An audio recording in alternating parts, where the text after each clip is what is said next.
नमस्कार विद्यार्थी मित्र-मैत्रिणींनो, स्वागत आहे तुमचं। आणि या आजच्या लेक्चर मध्ये आपल्याला एक आज नवीन टॉपिक शिकायचा आहे, ज्याचं नाव आहे नफा आणि तोटा। नफा आणि तोटा हा जो टॉपिक आहे हा येणाऱ्या टीईटी साठी, सीटीईटी साठी, टेट साठी, त्याचबरोबर ज्या काही तुमच्या स्पर्धा परीक्षा असतील त्या सर्व स्पर्धा परीक्षांसाठी अत्यंत महत्त्वाचा घटक समजला जातो।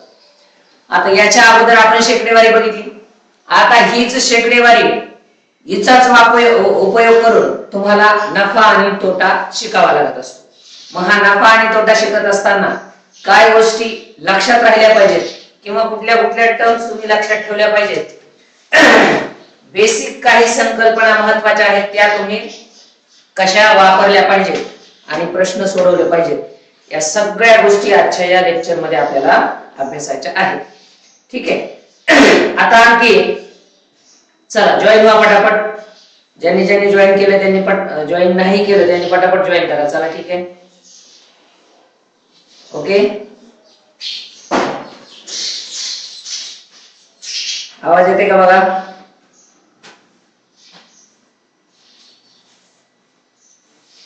येते आवाज क्लिअर?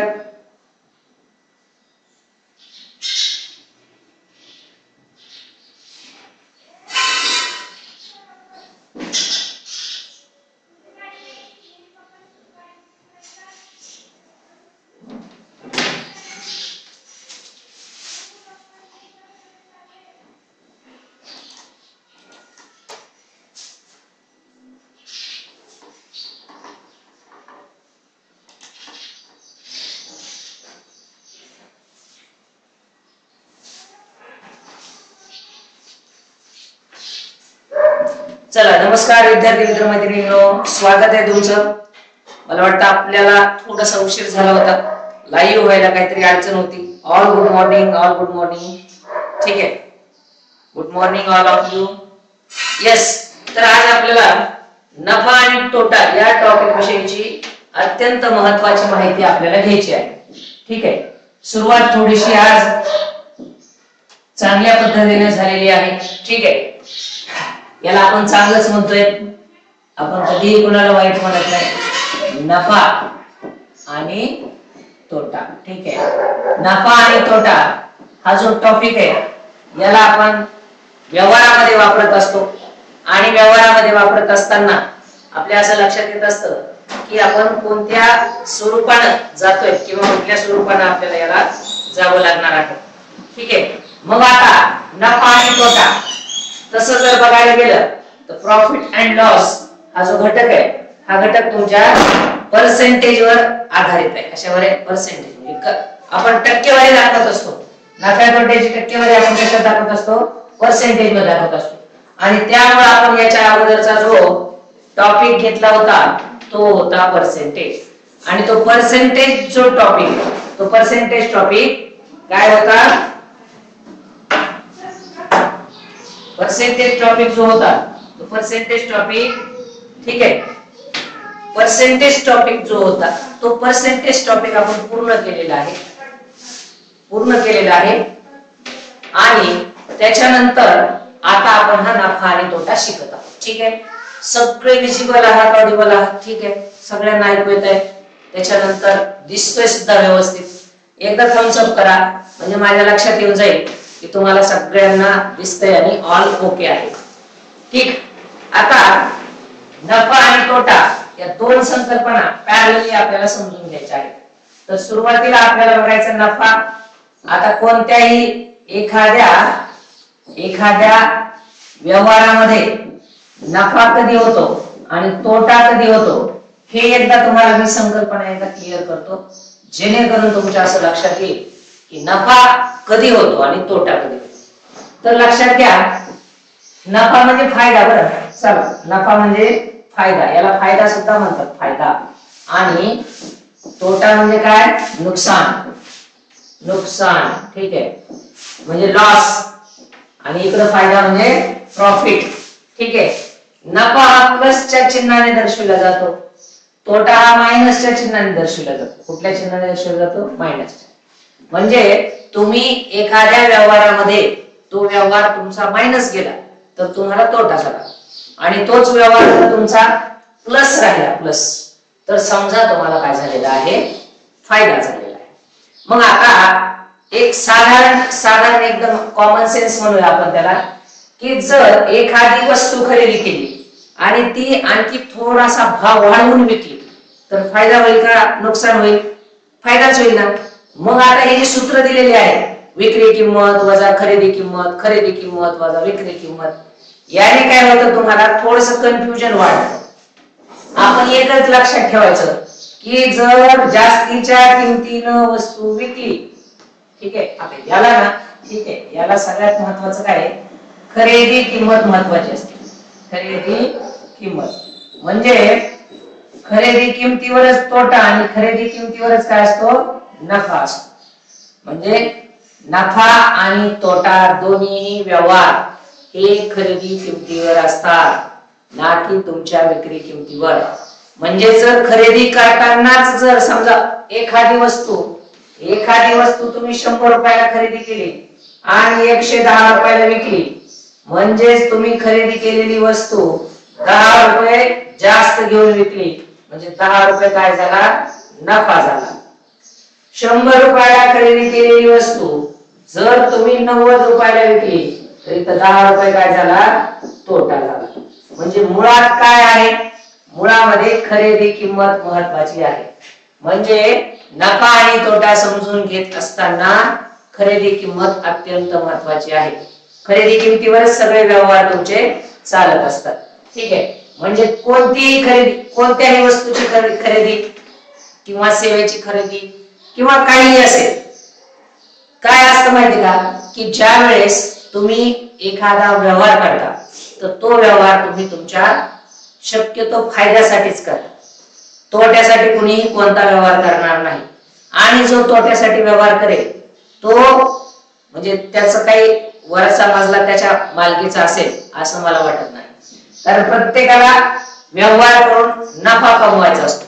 परंतु कधी कधी काय होतं की त्या व्यवहारावर त्याला तोटा सहन करावा लागतो. कारण त्या गोष्टी काय असतात, आता तुम्हाला माहिती आहे की त्या गोष्टी म्हणजे पुढे काय होणार आहे हे कोणालाही माहित नसतं. समजा आता शेअर मार्केटमध्ये काही तुमचे ज्या शेअर मार्केटमध्ये वस्तू आहेत किंवा शेअर मार्केट मधलं आता समजा तुमचं निफ्टी वगैरे आहे किंवा त्यातले काही शेअर्स आहेत, त्या शेअर्सची किंमत आज जेवढी आहे तेवढीच उद्या राहील हे तुम्हाला माहिती आहे का? नाही माहित आहे ना. म्हणजे कधी कधी त्या शेअर्सची किंमत वाढलेली असेल, कधी कधी कमी झालेली असेल. मग जर समजा आज एखादा शेअर, कुठलाही शेअर कितीही नामांकित कंपनीचा असू द्या, है ना, अशा नामांकित कंपनीचा की तिला आतापर्यंत कधी लॉस झाला नाही, परंतु काहीतरी आंतरराष्ट्रीय स्तरावर किंवा राष्ट्रीय स्तरावर काहीतरी अशी घडामोड घडली की त्यामुळं त्या कंपनीचे शेअर सगळे ढासळले आणि तुम्ही तो शेअर समजा 100 रुपयालाच खरेदी केला. एक शेअर तुम्ही 100 रुपयाला खरेदी केला आज आणि त्याची उद्या किंमत झाली 200 रुपये, तर तुम्हाला इकडे काय झाला, नफा झाला. परंतु त्याची किंमत जर इकडे 50 झाली तर तुम्हाला काय झाला, तोटा झाला. ठीक आहे. मग आता नफा आणि तोटा या दोन्हीही बाबी तुम्हाला कन्सिडर करत असताना किंवा तुम्ही त्या समजून घेत असताना खरेदी किमतीवर तुम्हाला समजून घ्यायच्या आहे. आणि त्याची तुलना आपल्याला टक्केवारीमध्ये जर करायची असेल तर तुम्हाला त्याची किंमत 100 रुपये आहे असं गृहीत करावं लागेल. म्हणजे एक तर 100 रुपयाची वस्तू आहे असं धरायचं, 100च्या पटीत आहे असं गृहीत धरायचं. आणि दुसरी गोष्ट काय की खरेदी किमतीवर व्यवहार चालतो हे तुम्ही गृहीत धरायचं. गृहीत धरायचं म्हणजे हेच कंपल्सरी आहे. म्हणजे खरेदी किंमत ही अत्यंत महत्वाची आहे. प्रॉफिट असू द्या नाहीतर लॉस असू द्या, परंतु खरेदी किंमत महत्वाची. याचं कारण असं आहे की खरेदी किंमत ही व्यवहाराची मूळ आहे. एखादा व्यवहार करत असताना खरेदी किंमतच महत्वाची. समजा या X ने या Y ला 100 रुपयाची वस्तू विकली. आता तुम्ही म्हणणार सर विक्री केली, X ने Y ला विक्री केली, त्या X चा काहीही संबंध राहिला नाही. खरेदी कोणी केली, या Y ने खरेदी केली. पुन्हा या वायने काय केलं, झेडला विकून टाकली, झेडला विक्री केली. आता विक्री केली, झेडला विक्री केल्यानंतर या झेडने काय केलेली आहे, खरेदी केली. ठीक आहे. म्हणजे एक या व्यवहारामध्ये जर दोन पार्टी असतील, दोन संघटना असतील, दोन घटक असतील, दोन व्यक्ती असतील, तर त्यातला एक असतो खरेदी करणारा आणि दुसरा असतो विक्री करणारा. जो विक्री करणारा असतो ना, तो विक्री करणारा खरेदी करणारा बरोबर व्यवहार करत असतो आणि खरेदी करणारा विक्री करणारा बरोबर व्यवहार करत असतो. परंतु अगोदर आता विक्री करणाऱ्याने ती वस्तू किती रुपयाला घेतली आहे, डझंट मॅटर. किती रुपयाला घेतलेली याच्याशी काही घेणं देणं नसतं, कारण तो अगोदरचा व्यवहार असतो. या व्यवहारामध्ये व्यवहार सुरू झाल्या अगोदर काय असतं, अगोदर खरेदी असते. म्हणजे हा खरा व्यवहार या वाय पासून सुरू झालेला आहे. समजा एक्स कडे काहीतरी रुपयाची काहीतरी किमतीची एक वस्तू आहे. समजा त्याच्याकडे आपण समजूया गाडी आहे किंवा टीव्ही आहे. याने ही गाडी वायला 100 रुपयाला विकली, घेताना 90लाच घेतली होती. याने पण घेतलेलीच आहे ना कोणाकडून, याने थोडेच काहीतरी उत्पन्न केले. ठीक आहे. किंवा अशाही काही वस्तू असतात की उत्पादन स्वतः करत असतात, परंतु त्याच्यावर उत्पादनावर खर्च लागत असतो. बरोबर आहे ना. म्हणजे उत्पादन करत असताना खर्च लागत असतो आणि तो खर्च तुमच्या खरेदी किमतीमध्ये इन्क्लूड असतो.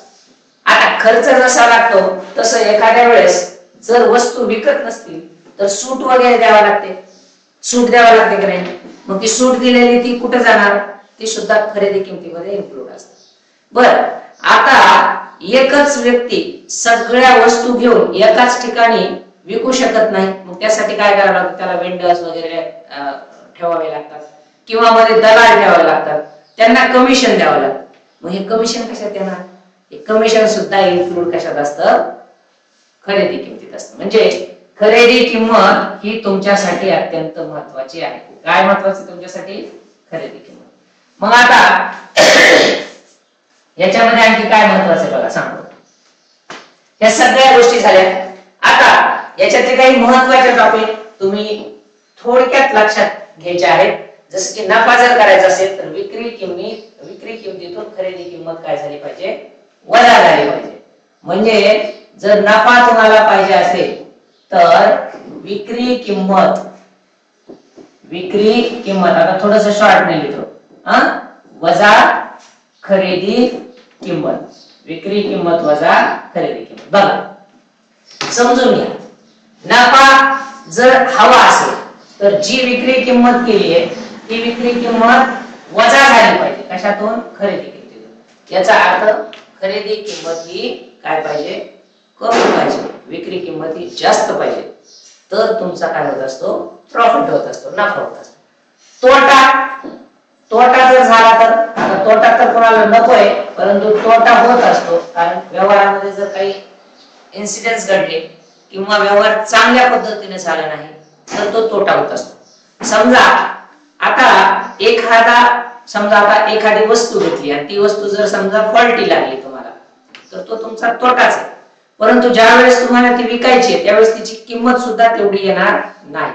सपोज हा पेन आहे माझ्याकडे, हा पेन मी घेतलाय समजा 500 रुपयाला, परंतु हा या बोर्डवर चलतच नाहीये, तर याचा मला काही उपयोग आहे का, नाही. मग ज्यावेळेस मी हा पेन विकायला काढेल त्यावेळेस याची किंमत 500 रुपये कोण देईल का, मला कोणीच देणार नाही. बरोबर आहे की नाही. परंतु हा पेन जर मी एखाद्याला धोकाधडीने 600 रुपयाला विकला तर फॉल्टी पीस असून सुद्धा मला 100 रुपये फायदा झाला. परंतु समोरचा जो व्यक्ती आहे खरेदी करणार त्याने हा पेन 600 रुपयाला खरेदी केला, परंतु त्याच्याही काहीच कामाचा नाहीये, म्हणजे त्याचाही तोटाच झाला आणि त्याच्याकडून हा पेन 600 रुपयाला न विकता तो डायरेक्टली 100 रुपयाला विकला गेला. म्हणजे काय झालं, हा फॉल्टी पीस असल्यामुळं किंवा व्यवहारामध्ये चांगल्या वस्तू नसल्यामुळं काहीतरी घटना घडल्यामुळं काय होत असतो, तोटा होत असतो. मग खरेदी किंमत वजा काय असतं, विक्री किंमत. खरेदी किंमत वजा विक्री किंमत.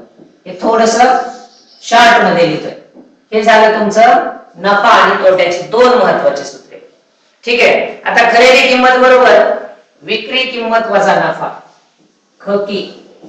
खरेदी किंमत बरोबर विक्री किंमत वजा नफा. खरेदी किंमत बरोबर विक्री किंमत वजा नफा.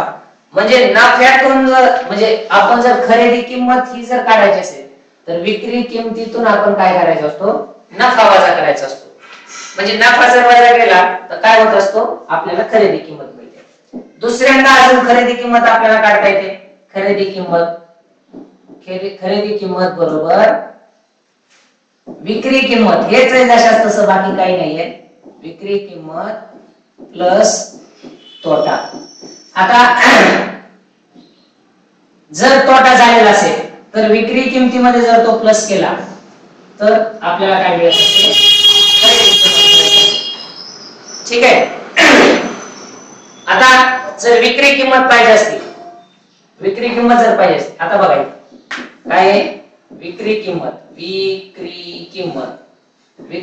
जर पाहिजे असेल तर खरेदी किंमत अधिक काय टाकावं लागेल आपल्याला, तर खरेदी किंमत अधिक तोटा टाकावा लागेल. खरेदी किंमत अधिक तोटा. ठीक आहे.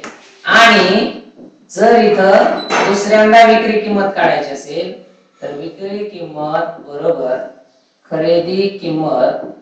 आता तोटा ज्यावेळेस होते ना तर त्यावेळेस आपल्याला नेहमी काय आहे की आपल्याला प्लस करावं लागतं. ठीक आहे. विक्री किंमत काय करावं लागतं, एकदा प्लस एकदा मायनस करावं लागतं. इथं सुद्धा तेच आहे, एकदा प्लस एकदा मायनस. मग आता इथं मायनस काय, नफा आणि तोटा. तर इथं मात्र प्लस काय केलेला आहे, तोटा प्लस नफा केलेला आहे. इथं तोटा येईल नाही. विक्री किंमत बरोबर इथं प्लस नाही, इथं मायनस येईल. यस, ठीक आहे. इथं काय येईल, तोटा आहे म्हणल्यावर मायनस येईल आणि नफा आहे म्हणल्यावर काय येईल, प्लस येईल. ठीक आहे. तोटा म्हणल्यामुळे काय मायनस आणि प्लस असेल तर नफा. ठीक आहे. म्हणजे तुम्ही बघा, जर तुम्हाला विक्री किंमत काढायची असेल आणि ती खरेदी किंमत आणि त्या विक्री किंमतीच्या पटीत असेल तर तुम्हाला काय होत असतो, तोटा आणि नफा होत असतो. ठीक आहे. विक्री किंमत बरोबर खरेदी किंमत अधिक नफा आणि विक्री किंमत बरोबर खरेदी किंमत वजा तोटा. ठीक आहे. आता हे जे आहे हे दोन ग्रुप आहेत. पहिला ग्रुप आहे नफा होतो तोटा होतो. दुसरी गोष्ट काय, खरेदी किंमत बरोबर विक्री किंमत वजा नफा. खरेदी किंमत बरोबर विक्री किंमत अधिक तोटा आणि विक्री किंमत बरोबर खरेदी किंमत वजा तोटा आणि विक्री किंमत बरोबर खरेदी किंमत अधिक तोटा. आता हे लक्षात ठेवणं तसं पाहायला गेलं तर खूप सोपं आहे, परंतु याच्यात काय कन्फ्युजन होतं. आणि मग हे कन्फ्युजन झालं की तुम्ही परीक्षेमध्ये कन्फ्युजन घेऊन गेला की समजायचं तुमचा एक मार्क गेला म्हणून समजा. एकदम साधारण आहे. आता काय करायचं, आता दोनच गोष्टी तुम्ही लक्षात ठेवायच्या की जर समजा ही खरेदी किंमत आणि विक्री किंमत ही सध्या समांतर आहे, समांतर आहे, बरोबर आहे की नाही.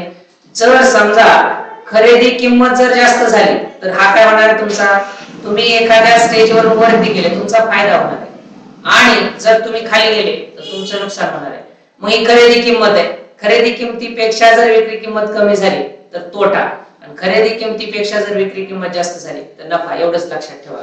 म्हणजे काय, खरेदी किंमत मूळ आहे आणि खरेदी किमतीपेक्षा आपण विक्री करत असलेली किंमत जर जास्त असली तर नफा आणि जर खरेदी किमतीपेक्षा आपली विक्री किंमत जर कमी असली तर मग मात्र झाला तोटा. तेच आहे, बाकी काहीच नाही. आता वजा करायचं काय, मायनस करायचं, प्लस करायचं, ह्या गोष्टी ठीक आहे, ठीक आहे, परंतु तुम्हाला हे सगळं अशा पद्धतीने समजून घ्यावं लागणार आहे. ठीक आहे. आता तुम्हाला शेकडा नफा आणि शेकडा तोटा काढायला शिकवतो. आता हे सगळं एकदा याचा स्क्रीनशॉट घ्या किंवा सेव्ह करून ठेवा, काही प्रॉब्लेम नाही. ठीक आहे. याचा स्क्रीनशॉट घ्या किंवा तुम्हाला जसं वाटतं तसं तुम्ही लक्षात ठेवू शकता. ठीक आहे. फक्त हेच लक्षात ठेवा, असं नफा तोटा हे समांतर आहे, वर गेलं नफा खाली आलं तोटा. ठीक आहे, एवढं लक्षात ठेवा. आता शेकडेवारी काल आपण बघितली, काल परवा 1-2-3 दिवस आपण शेकडेवारी बघत होतो. आता नफा आणि तोटा शेकड्यामध्ये कन्वर्ट करतात किंवा शेकड्यामध्येच तो सांगितला जातो. याला शेकडा नफा किती झाला, त्याला शेकडा तोटा किती झाला, या सगळ्या गोष्टी तिथं असतात. ठीक आहे. मग आता जर नफा आणि तोटा शेकड्यामध्ये जर काढायचा असेल तर काय करावं लागेल? शेकडा नफा बघा आता काय शेकडा नफा, शेकडा नफा. मग शेकडा नफा बरोबर काय असतं? ह्याच्यातही खरेदी किमतीचा आणि विक्री किमतीचा तर संबंधच नाही. तर इथं काय असतं? प्रत्यक्ष नफा. प्रत्यक्ष किती नफा झाला ते प्रत्यक्ष नफा भागविले खरेदी किंमत आणि गुणविले तुलना कोणाबरोबर करतो आपण? 100 बरोबर करतो. बरोबर आहे की नाही? तुलना बरोबर कोणाबरोबर करतो आपण? 100 बरोबर करत असतो. आणि मग हा झाला तुमचा प्रत्यक्ष नफा आणि हे झालं पहिलं. जर तुम्हाला शेकडा नफा काढायचा असेल, शेकडा नफा जर काढायचा असेल तर आता शेकडा तोटा काय काढायचं तुम्हाला? शेकडा तोटा. आता शेकडा तोटा म्हणजे दुसरं तिसरं काही नसून 100 बरोबर तोट्याची तुलना केलेली असते. ठीक आहे. मग आता प्रत्यक्ष तोटा याच्यातही तसंच आहे. प्रत्यक्ष तोटा म्हणजे जेवढा करेक्ट तोटा झाला तो तोटा शेकड्यामध्ये नाही. भागविले याच्यातही खरेदी किंमतच आहे, याच्या सुद्धा खरेदी किंमतच आहे, विक्री किमतीचा काही संबंध नाही. तुलना 100 बरोबर आहे म्हणून काय करतो आपण? शेकडा तोटा सुद्धा 100 बरोबर काय करत असतो आपण? त्याची तुलना करत असतो. ठीक आहे. मग आता तुलना 100 बरोबर केली, प्रत्यक्ष तोटा आला, प्रत्यक्ष नफा आला, हे सगळ्या गोष्टी अशा आहेत. हे झालं तुमचं सेकंड. ठीक आहे. हे काय झालं? सेकंड. म्हणजे शेकडा नफा काढत असताना नफा प्रत्यक्ष नफा भागिले खरेदी किंमत गुणिले 100 आणि शेकडा तोटा काढत असताना प्रत्यक्ष तोटा भागिले खरेदी किंमत गुणिले 100 या गोष्टी आहेत. या तुम्ही समजून घेणं अपेक्षित आहे. प्रश्न कसा आहे तो तेही मी तुम्हाला सांगणार आहे. फक्त थोड्याशा कन्सेप्ट होऊ द्या. आता आपल्याला या नफा तोट्यावर आणखी पुढचे 4-5 लेक्चर घ्यायचे आहेत, जेणेकरून हा टॉपिक कसं पाहायला गेलं तर थोडासा मोठा आहे आणि याच्यावर मार्क्स मिळतात तुम्हाला, जशास तसे मार्क्स मिळतात.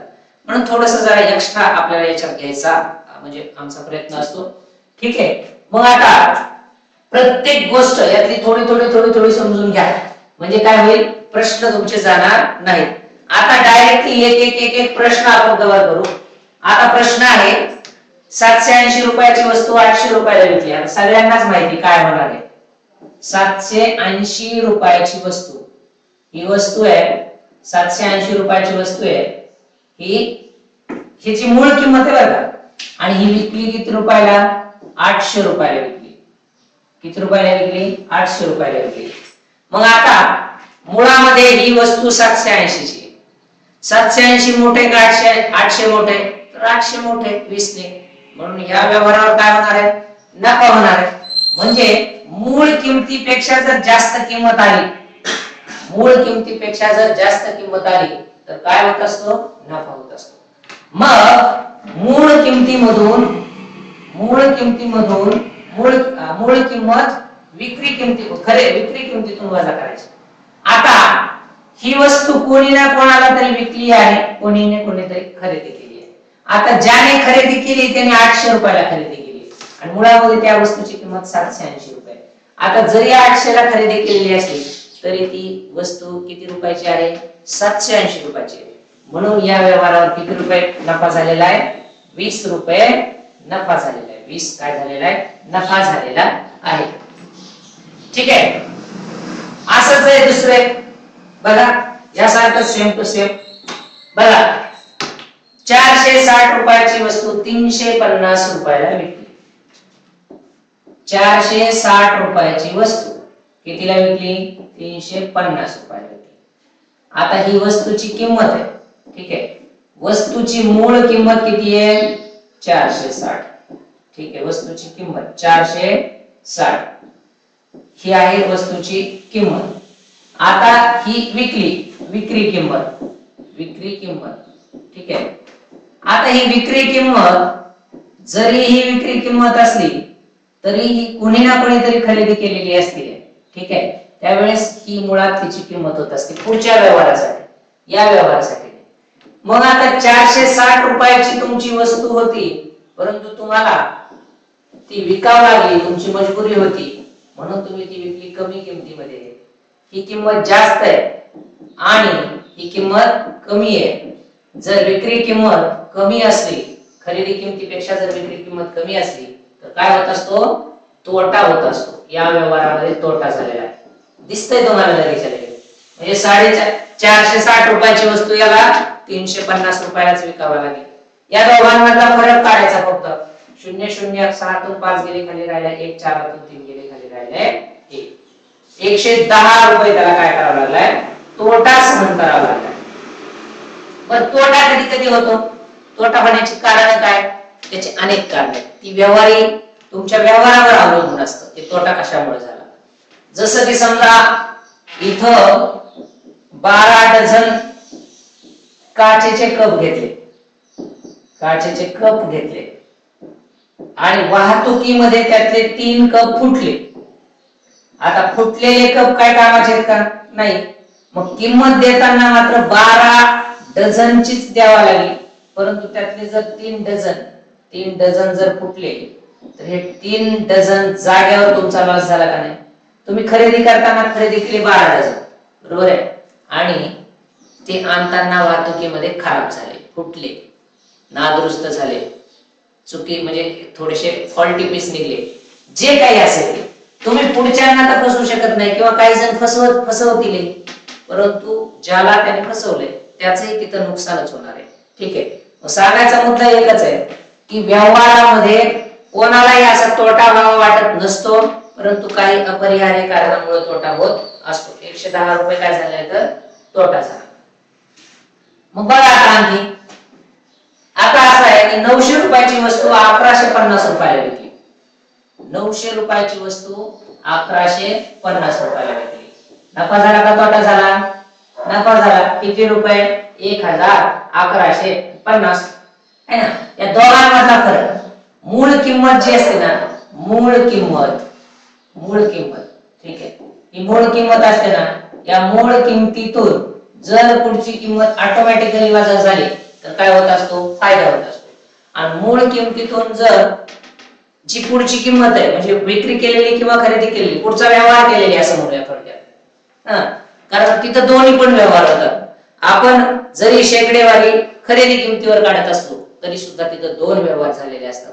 एका व्यक्तीने विक्री केलेली असते म्हणूनच ती दुसऱ्या व्यक्तीने खरेदी केलेली असते, बरोबर आहे ना.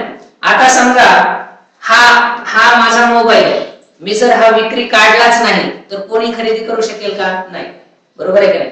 म्हणजे दोघांचीही आवश्यकता असते. म्हणजे लक्षात घ्या की मी जर विक्री करण्याची इच्छा दर्शवत असेल तरच समोरचा खरेदी करण्याची इच्छा दर्शवतो, बरोबर आहे. नाहीतर व्यवहार पूर्ण होत नाही, आणि व्यवहार पूर्ण झालाच नाही नफा आणि तोटा होण्याचा काहीही संबंध येत नाही. नफा आणि तोटा हा पूर्णपणे कशावर अवलंबून आहे?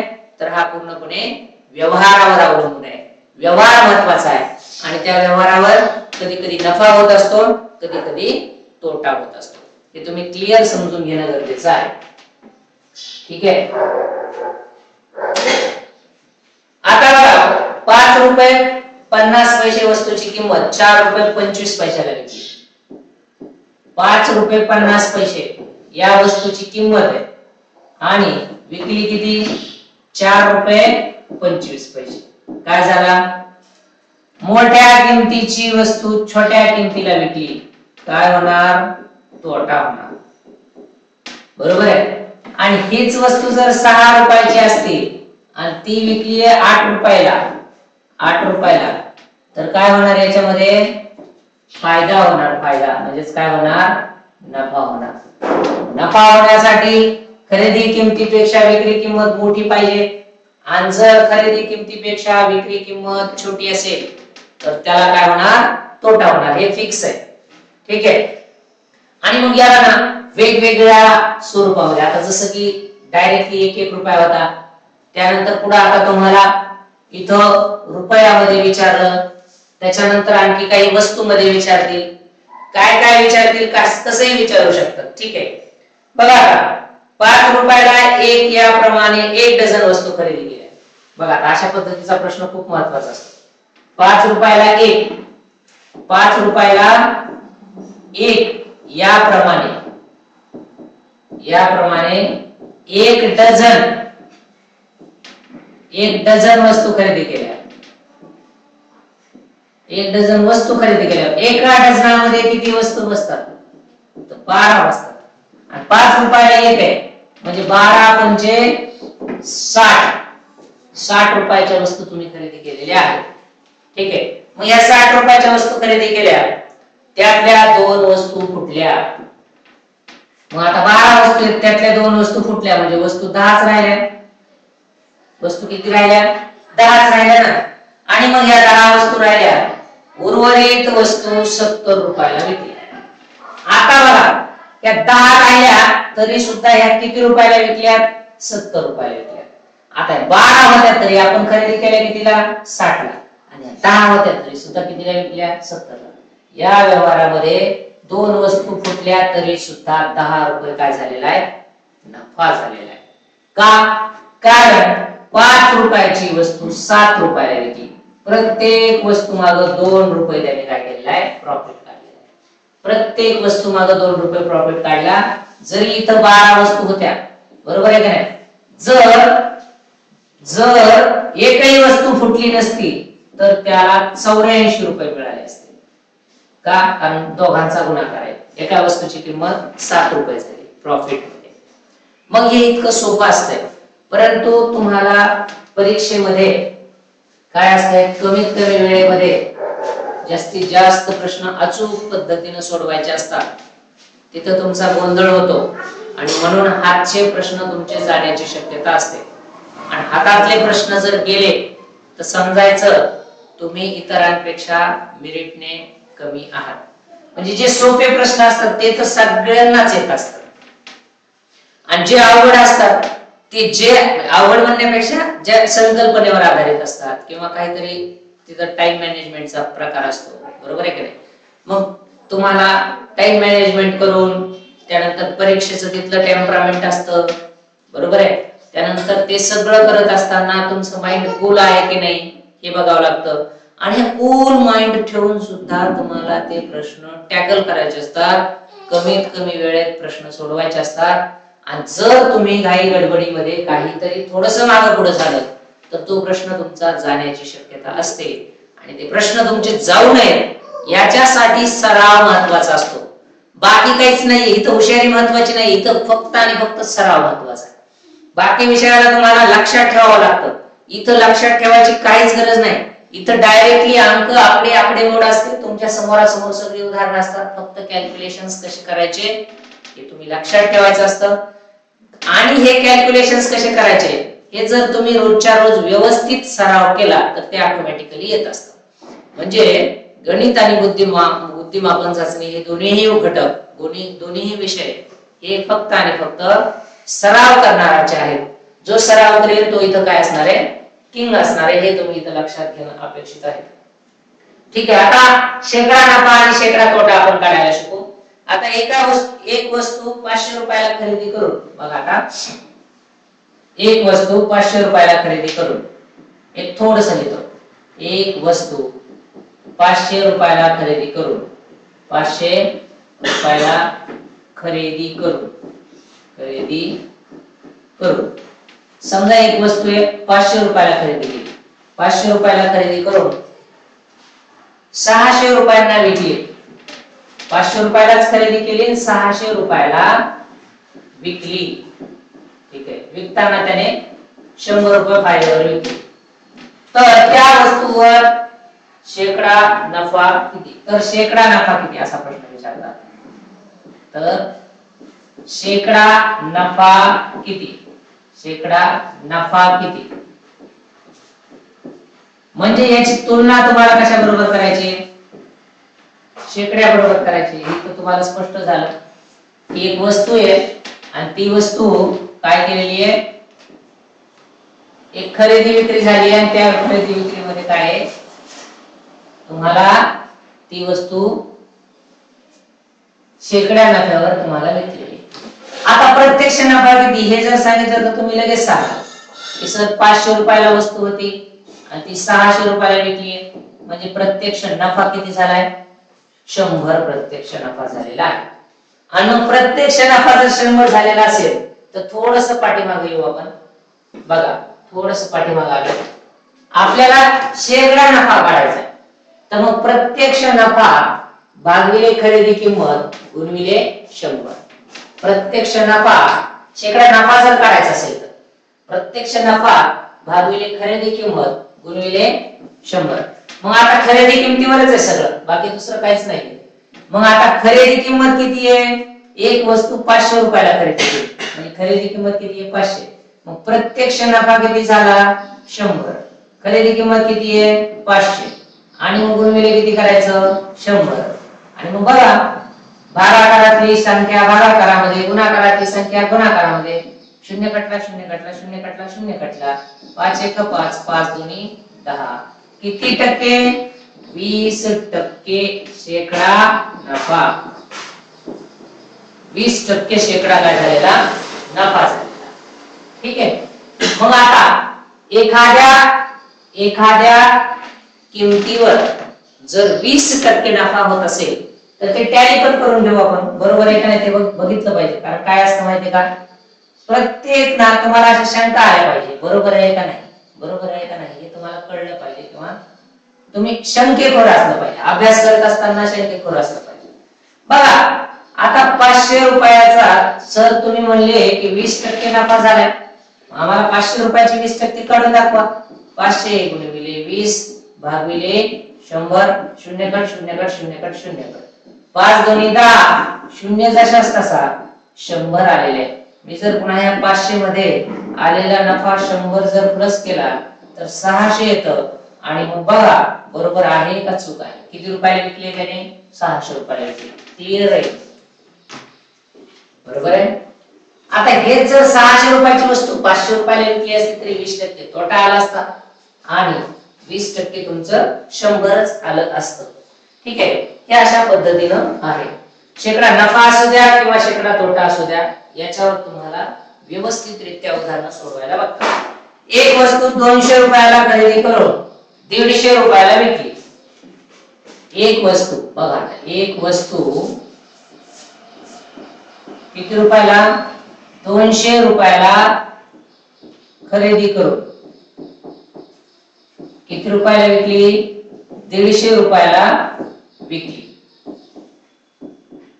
ठीक आहे. आता ह्याच्यातही शेकडा नफा किंवा शेकडा तोटा.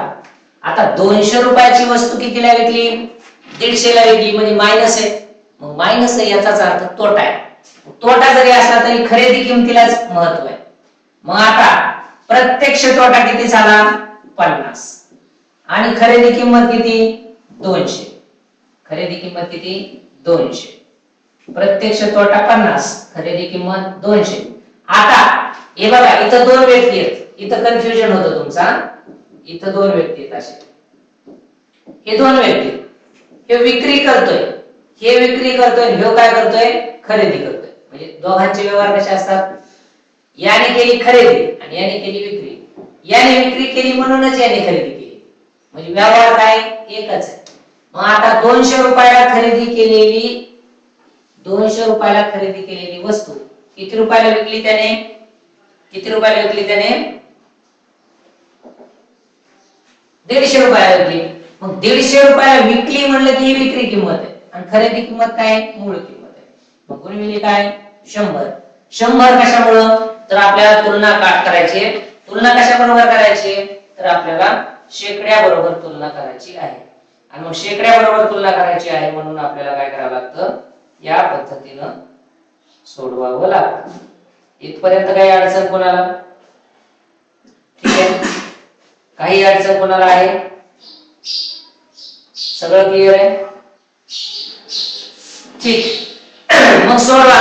0 कट 0 कट 0 कट 0 कट 5. आता 50 भागिले 2, म्हणजे 50 चे 2 तुकडे करायचे. बरोबर काय येणार? 25%. 25% काय येणार? तोटा येणार.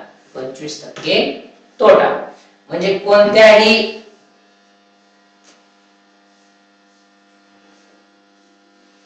कोणत्याही वस्तूची किंमत खरेदी किंमत काढत असताना काय करत असतो आपण वस्तूची खरेदी किंमत आणि विक्री किंमत याचा काय करत असतो आपण विचार करत असतो. ठीक आहे. त्यानंतर आणखी काही उदाहरणे घेऊ. 600 रुपयाची वस्तू 1000 रुपयाला विकली. 600 रुपयाची वस्तू कितीला विकली 1000 रुपयाला विकली. मुळात वस्तू किती रुपयाची आहे 600 रुपयाची, विकली कितीला 1000. दोघांमधला फरक किती 400 रुपये. मग 400 रुपये हा नफा आहे का तोटा आहे? 400 रुपये हा काय नफा आहे. सरळ सरळ आहे, कारण मुळात वस्तूची किंमतच 600, ती विकली 1000 ला. 600 रुपयाची वस्तू 1000 ला विकली म्हणजे 400 रुपये काय केला त्याने नफा कमवला. परंतु शेकड्यामध्ये जर नफा किती असं विचारलं तर मग मात्र 400 येत नाही. हा 400 निव्वळ नफा आहे, निव्वळ. मग शेकडा नफा किती तो काढायचा असेल तर प्रत्यक्ष नफा झालेला 400 भागविले खरेदी किंमत. खरेदी किंमत किती आहे ही नाहीये, ही विक्री किंमत आहे, कारण विक्री केली म्हणून तर नफा झाला. मग मूळ खरेदी किंमत किती 600 आणि गुणिले किती करणार 100. 0 गट 0 गट 0 गट 0 गट. आता गुणाकार आणि भागाकार ह्या दोन क्रिया विरुद्ध क्रिया. काटाकाटी करत असताना गुणाकारातली संख्या भागाकारातल्या संख्या बरोबर काटाकाटी करायची असते. नाही तर काय जर काय करतील गुणाकारातली संख्या गुणाकाराबरोबर काटाकाटी करतील आणि किती 4 शून्य म्हणजे 2 शून्य काटायचे तर 4 शून्य कटतील आणि मग टक्केवारी तर बरोबर येईल परंतु ती 4 टप्प्याने मागच आहे. म्हणजे 100 जर आलेली असेल तर ती 0.01 0.1 अशा पद्धतीने. मग आता हे एकच राहिलंय म्हणजे 1 ने जर कुठल्याही संख्येला गुणाकार केला तरी ते सारखाच आहे. मग राहिलं काय 4 छेदस्थानी 400 छेदस्थानी 6. मग 6 चा पाढा 40 येईपर्यंत म्हणा 6 6 36 उरले परत 4 पुन्हा 6 6 36 बरोबर आहे. पुन्हा उरले 4 पॉइंट दिला 40 झाले 6 6 36 म्हणजे किती 66.66% काय आहे तुमचं 66.66% काय आहे तुमचं आलेलं उत्तर आहे. ठीक आहे. 66.66% काय आलं शेकडा नफा आला. नफा शेकडा नफा आला बरोबर आहे. हीच वस्तू 1000 ची वस्तू जर 600 ला विकली असती तर काय झालं असतं सांगतो. 1000 ची वस्तू जर 600 ला विकली असती 600 ला तर काय झालं असतं ते सांगतो. मग 1000 ची वस्तू आहे कितीला विकली असती 600 ला विकली असती. मग काय झालं असतं प्रत्यक्ष तोटा झाला असता 400 बरोबर आहे. मग 6 इथं पण तुम्हाला काय करावं लागलं असतं प्रत्यक्ष तोटा घ्यावा लागला असता 400 किंमत घ्यावी लागली असती 600 आणि मग गुणिले 100. कॅल्क्युलेशन तेच आहे 100 1 100 100 7 600 आणि 66.66% मायनस मध्ये गेला असतं म्हणजेच काय झाला असता तोटा झाला असता. म्हणजे तोटा शेकडा तोटाही काढता येतो आणि शेकडा नफाही काढता येतो. शेकडा नफा असू द्या किंवा शेकडा तोटा असू द्या दोन्ही काय असतात तुमच्या खरेदी किमतीवर आधारित असतात. ठीक आहे. तर मित्रांनो आजचा जो टॉपिक होता तो खूप महत्त्वाचा होता. तसं तर बेसिक हा टॉपिक आपण घेतलाय. याचा आणखी चांगल्या पद्धतीने आपल्याला सराव करायचा आहे. ठीक आहे.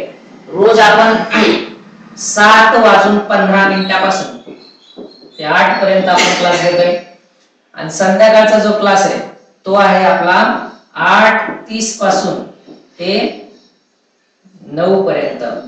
किती 9:15 पर्यंत 45 मिनिटाचे आपले क्लास आहेत. इथं पहिला क्लास दुसरा क्लास कारण का तर आपल्याला हे लवकर कव्हर करायचं आहे म्हणून. म्हणजे रोज डेली बेसिस वरती हे तास आपले होतात. तुम्ही जर चॅनलला सबस्क्राइब केलेलं नसेल तर सबस्क्राइब करून ठेवा. बेल आयकॉनला क्लिक करून ठेवा जेणेकरून येणारं नोटिफिकेशन तुम्हाला मिळत राहील. ठीक आहे. खूप खूप धन्यवाद. थँक्यू.